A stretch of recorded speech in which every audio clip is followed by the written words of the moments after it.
And I don't know that we have anything conclusive regarding this hospital attack, other than just a simply like increasing the amount of carnage and who's responsible for it. We know that there have been thousands now killed in the Gaza Strip. The actual numbers, I don't know that we will know for a while. We know that nearly 1,000 of them are children, which is no surprise.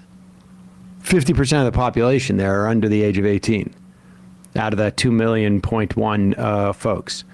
Biden, after Blinken had been apparently for 9 hours meeting with essentially the top 5 or 6 people planning the Israeli invasion of Gaza. Marone Rappaport put this in context, and I'll let him discuss it when we get there in the interview. But Biden, it's been reported that Biden sat in also on the war planning. That is not a standard thing. I mean, regardless of the relationship between countries, where the president of one country sits in on essentially the war plans and is that level of briefed on something like this. And interpret it as you will. Rappaport suggested it was, Biden's attempt to sort of rein in the Israelis to the extent that he could. He's announcing here in these 2 clips that there will be humanitarian aid coming in through Egypt. However, it's going to be subject to Hamas not taking that humanitarian aid for themselves. Unclear how you establish that. But nevertheless, here's Joe Biden this morning. There's innocent families in Gaza as human shields, putting their command centers, their weapons, their communications tunnels in residential areas. Palestinian people are suffering greatly as well. We mourn the loss of innocent Palestinian lives like the entire world. I was outraged and saddened by the enormous loss of life yesterday in the hospital in Gaza. Based on the information we've seen to date, it appears the result of an errant rocket fired by a terrorist group in Gaza. The United States unequivocally stands for the protection of civilian life during conflict, and I truly grieve for the families who were killed or wounded by this tragedy. The people of Gaza need food, water, medicine, shelter. Today, I asked the Israeli cabinet, who I met with for some time this morning, to agree to the delivery of life-saving humanitarian assistance to civilians in Gaza, based on the understanding that there will be inspections and that the aid should go to civilians, not to Hamas.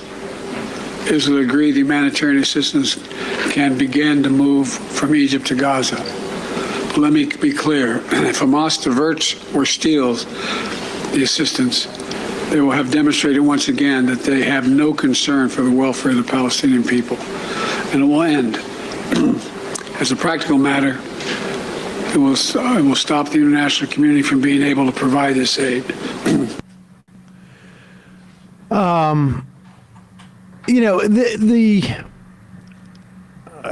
Putting aside the question of the hospital for the moment. On one hand, we're told this is a war. On the other hand, it's simply terrorist rockets that are being fired. And I accept, for the sake of argument, that Hamas's militancy is terrorism. I mean, there's no doubt the attack on October 7th was terrorism. But we keep slipping. I don't say we, but there's this sort of slipping in that they're fighting terrorists or they're fighting a war. That they know that Hamas does not care about Palestinian citizens, and this would further be an example of that, or Palestinian citizens are responsible for this. I mean, this is the sort of like, I bring it up only for you to watch in the coverage. Watch in the way that, the Israeli leadership speaks about it, watch the way that, whomever speaks about it. This sort of like in one turn of phrase, it's a war between two nations. Of course, Gaza's not a nation, and that's part of the issue. In one instance, it is a terrorist group, and like we've had terrorist groups, cells certainly, and groups arguably in this country. They're in European countries. We would never think, and almost definitionally, they're using human shields, whatever that means. Like, it's not like they're sitting on their military bases. Terrorist groups in France aren't sitting on military bases. They're living in apartment buildings. And so, just watch the way that language sort of shifts and slides back and forth. Hopefully some of this aid will get to people. I don't know how they're going to provide aid without a ceasefire in any meaningful way. There is a way to make sure that Hamas does not divert this aid. There is a way to make sure that Hamas does not steal this aid. And that is have a ceasefire and send some type of third party in to provide this aid. That's the way to do it. You can't both say Hamas is going to prove that they don't care about the Palestinian people, and the way that we're going to respond to that is by showing less care for the Palestinian people. Here is, let's play these MSNBC clips. I can't even begin to, Joe Biden addressed the hospital thing, and it's supposedly in one question he said it was from Defense Department data. He refers to it saying that it's from the other team, which, Joe Biden's always said stupid things or things in a stupid way. But it turns out not so much of a game. So it's not really teams. Here is an MSNBC reporter. This is an absolutely classic fog of war situation, and we should be really clear. NBC News is not able to get into Gaza right now. The Israeli border is sealed. The Egyptian border is sealed. Our teams are not able to get there and to verify this directly. We should also say that the Israeli military at this point is not providing any evidence to back up its claims that this was a Palestinian Islamic Jihad rocket. They are citing intelligence that they have not yet made public. We should also say that this kind of death toll is not what you normally associate with Palestinian rockets. These rockets are dangerous, they are deadly. They do not tend to kill hundreds of people in a single strike in the way. And I should say, someone's IMing me in all caps. Don't do that. That Biden's getting his info from the hospital from the Israeli military. He claims in a question that it was from Defense Department data. That's what he claimed. We should also say that most of the experts that I've read agreed with this assessment by the NBC reporter that Hamas does not generally have armaments that could kill 500 people. That report was from Israel at 11:15 at night. In the light of day, the images that are coming out, to the extent that, and again, I have no way of assessing this. I'm just telling you what I've read, and from what I've read from people who are in, that I generally have some faith in their reporting and analysis, that in the light of day, the size of the crater was rather small relative to what Israel generally bombs with. And that the speculation that I have seen, and again, there's no way to ultimately know this, is that it was a rocket that broke in half, and one part fell one place, the engine fell one place, and the warhead hit these cars outside the hospital.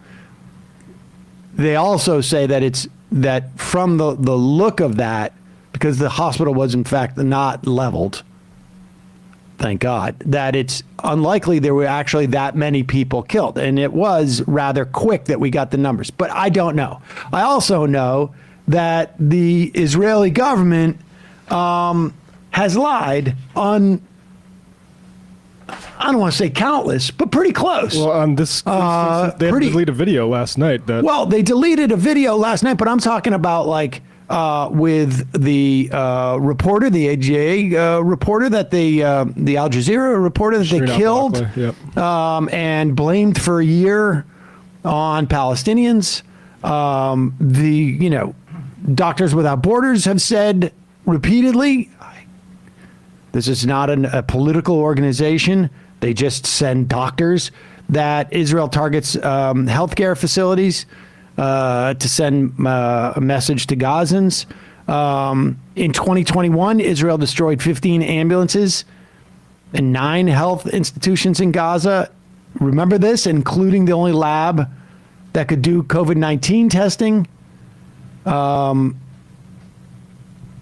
So there's a lot of reason to be skeptical of anything the IDF says in these situations. I mean, because hospitals have been hit in this conflict, including this one. Well, they specifically said to empty out the hospitals. Right.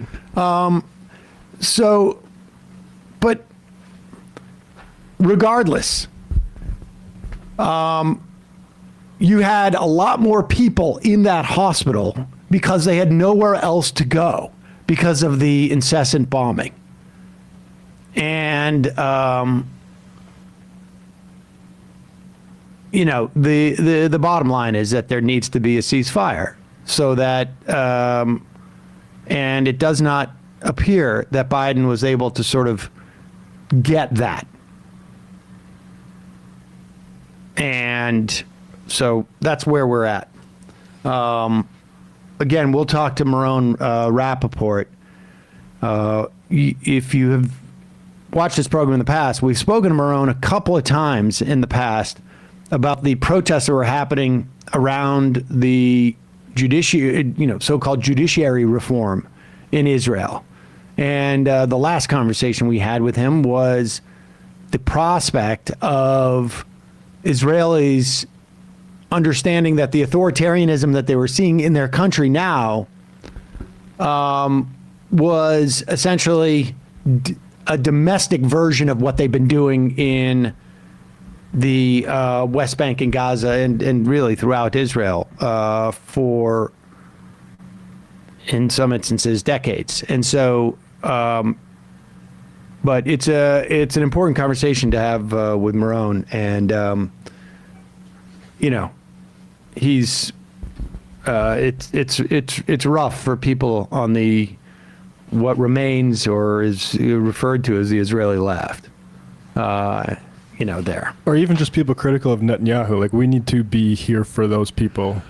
Well, the weird thing is that there is a lot of criticism of Netanyahu, but according to Marone, there isn't criticism over an incursion into Gaza. It is the security failure. It's really interesting because the dynamic is so different than it was in 9/11 relatively, because George W. Bush was, I still have, little action figures.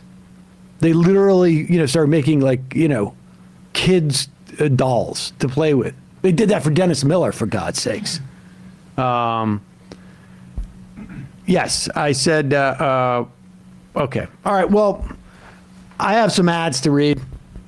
I mean, it's uncomfortable to read ads, in these contexts. But I'm, to be honest with you, we're going to have, we're going to be dealing with this for weeks or months, if not more. I mean, and, the conversation we had with Trita Parsi yesterday,